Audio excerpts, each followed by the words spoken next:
जुजोत्सु Kaisen 3 episode 6 की explanation आ चुकी है और अब मुझे समझ में आ रहा है कि कियारा को हकारी अपने साथ में क्यों रखता है। भाई उसकी टेक्निक इतनी ज़्यादा कमाल की है, बल्कि पांडा और मेगुमी के दोनों के छक्के छुड़ा दिए उसने समझने में। और अभी तो यूजी को हकारी को भी मनाना है। तो आज के एपिसोड में आखिरकार क्या-क्या होने वाला है? एपिसोड की शुरुआत हमको मेगुमी दिखाया जाता है, जो कि अपनी शैडो टेक्निक को यूज़ करके गार्ड्स की शैडो में घुसता है। उसके बाद एक-एक करके उनको निपटाया जा रहा होता है। दूसरी तरफ हमको पांडा दिखाया जाता है, जो कि कमरे में बंद होता है। तो 2 गार्ड्स वहाँ पे आते हैं और उनको देखते हैं, यार ये तो अपना पांडा है, अपना फाइटर। और अपनी मासूमियत का फ़ायदा उठा के वो उन दोनों को यहाँ पे सुला लेता है। अब यहाँ पे पांडा और मेगुमी एक सीढ़ी को यूज़ करके जा रहे होते हैं ऊपर अखाड़ी के ऑफिस तक। अब क्योंकि सीढ़ियों में कोई कैमरा नहीं था, इनको कोई परेशानी नहीं होती है। लेकिन जैसे ये लोग ऊपर पहुँचते हैं, यहाँ पे वो देखते हैं कि यारा उनके सामने खड़ी है। और कियारा भी उनको देख लेती है। एंड उसके बाद में क्या? कियारा यहाँ पे तुरंत समझ जाती है कुछ तो गड़बड़ है। पांडा उस लड़के के साथ में जो कि कुछ देर पहले यूजी के साथ में था। इसका मतलब इनका कनेक्शन किसी न किसी तरीके से जूसू हाई से है और ये लोग हाकारी से ही मिलने आए हैं। अब इन लोगों की यहाँ पे लड़ाई शुरू हो जाती है और सबसे पहले मेगुमी ने अपने डिवाइन डॉग को यूज़ करके कियारा पर अटैक कर देता है। लेकिन कियारा अपनी टेक्निक को यूज़ करके डिवाइन डॉग को मेगुमी के ऊपर ही फेंक देती है। अब पांडा यहाँ पे कियारा को समझाने की कोशिश करता है कि हम तुम्हारे दुश्मन नहीं है, हम सिर्फ उसे हाकारी से बात करना चाहते हैं। लेकिन कियारा बोलते हैं नहीं, मुझे पहले तुम पे भरोसा था, लेकिन अब मुझे बिल्कुल भी नहीं है, तो मैं तुम्हारी बात को बिल्कुल नहीं सुनूँगी। अब यहाँ पे कुछ अजीब ही हो रहा था, जैसे मेगुमी अपना डिवाइन डॉग को यूज़ कर रहा था ना, तो बार-बार डिवाइन डॉग उसी की तरफ खींच के आ जा रहा होता है और पांडा भी वहाँ पे हकारी के पास में नहीं जा पा रहा होता है। अब मेगुमी यहाँ पे कियारा को समझाने की कोशिश करता है कि हम एक्चुअली में जुत्सु की तरफ नहीं है, टोक्यो में जो भी चीज़ हो रही है तुम्हें पता है ना क्या-क्या हो रहा है? वो एक असल में एक बहुत बड़ा अटैक है और हमें हकाली की इसमें मदद चाहिए। लेकिन कियारा मान ही नहीं रही होती है और हमको यही पता चलता है कि हकाली के साथ में जुत्सु हाइक्स में हुआ क्या था। अब देखो शुरुआत में जो कर्स टेक्निक्स होती थी ना, वो ट्रेडिशनल टाइप की होती थी, जैसे कि कुमिसाकी की कर्स टेक्निक मान लो या फिर मेगुमी की कर्स टेक्निक मान लो। लेकिन जैसे-जैसे समय आगे बढ़ा ना, कर्स टेक्निक भी मॉडर्न होती चली गई और टेक से रिलेटेड होने लग गई। तो जो हक्कारी की कर्स टेक्निक है ना, वो उसी में आती है मॉडर्न टेक्निक में। लेकिन हायर अप्स को ना वो टेक्निक अच्छी नहीं लगती हो। उनके हिसाब से ये जो टेक्निक है ना, उनकी ट्रेडिशनल टेक्निक्स को फॉलो नहीं करती है। इसलिए हकारी की कर्स टेक्निक का वो लोग मज़ाक उड़ाने लग जाते हैं, जिसकी वजह से हकारी और हायर अप्स में लड़ाई हो जाती है और उसके बाद में हकारी को कर दिया जाता है सस्पेंड। और हाँ, ये एपिसोड में नहीं बताया गया है, मैंने इंटरनेट में पढ़ा था।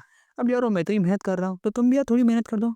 चैनल को सब्सक्राइब कर दो यार, भाई के लिए इतना नहीं कर सकते हो? लेकिन किया ना यहाँ पे बोलती है तो तुम्हें इतनी ज़्यादा टेंशन क्यों हो रही है? तुम्हारे पास तो गोजो सेंसे है ना, वो सब चीज़ से निपट लेंगे। लेकिन मेगुमी बोलता है गोजो सेंसे हो चुके हैं सील और इसी चक्कर में हम हार गए थे। एंड कियारा की शक्ल देखो भाई। भाई उसको विश्वास ही नहीं हो रहा है कि गोजो सेंसे सील हो सकते हैं। वो तो सीधे-सीधे ये समझ रही है कि नहीं ये लोग झूठ बोल रहे हैं। अब मेगुमी यहाँ पे रैपिड एस्केप को यूज़ करता है और बहुत सारे बनीज़ को समन कर लेता है। लेकिन फिर से वही होता है, सारे के सारे बनीज़ यहाँ पे मेगुमी की तरफ खींचने लग जाते हैं। लेकिन वहाँ से मेगुमी निकल जाता है और पांडा से पूछता है कि आखिरकार तुम कौन-सी जगह तक आखिरकार नहीं जा पा रहे थे? तो पांडा बताता है कि मैं सेकंड फ्लोर तक तो आ पा रहा था, लेकिन मैं हकारी के रूम तक नहीं पहुँच पा रहा था। मेगुमी यहाँ पे देखता है कि उसकी बॉडी में, पांडा की बॉडी में और जितनी भी उसके शिकिगामी है ना, उन सभी के बॉडी में एक तरीके का मार्क सा आ गया है और धीरे-धीरे वो अपना दिमाग लगाने की कोशिश करता है, तो उसे अपनी बहन की बचपन की एक बात याद आती है, जिसमें उसने उसको सॉर्डन स्टार्स के बारे में बताया था।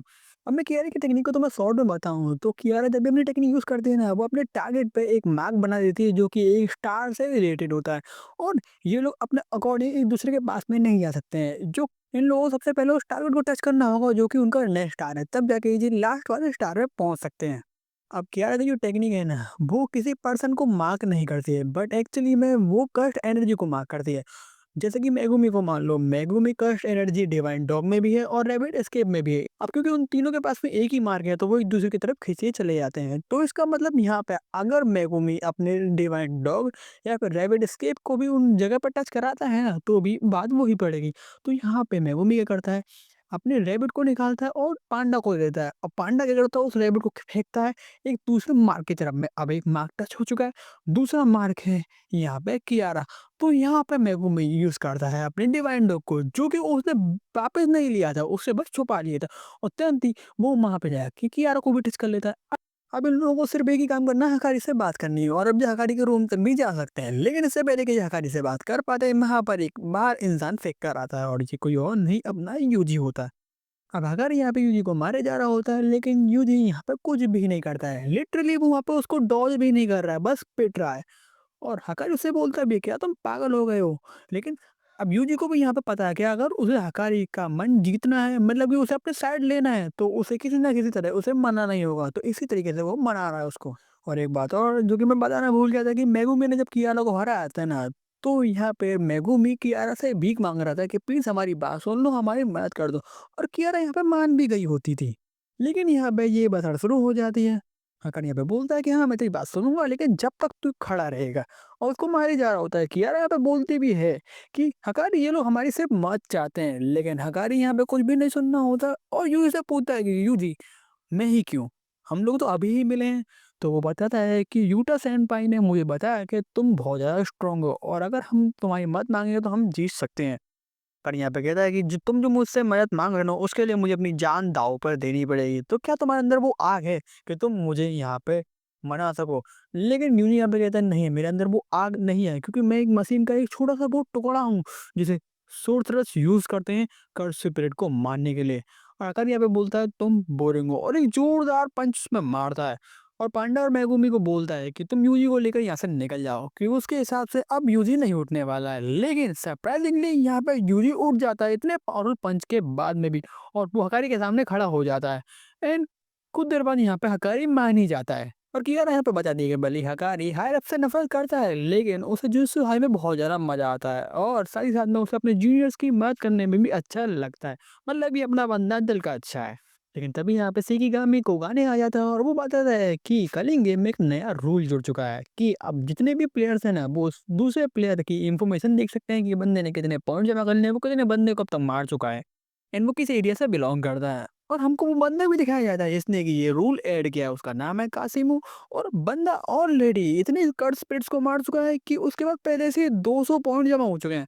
तो उन्हीं 200 पॉइंट्स में से 100 पॉइंट को वो यहाँ पर यूज करके एक नया रूल ऐड करता है, वो है ये इन्फॉर्मेशन वाला।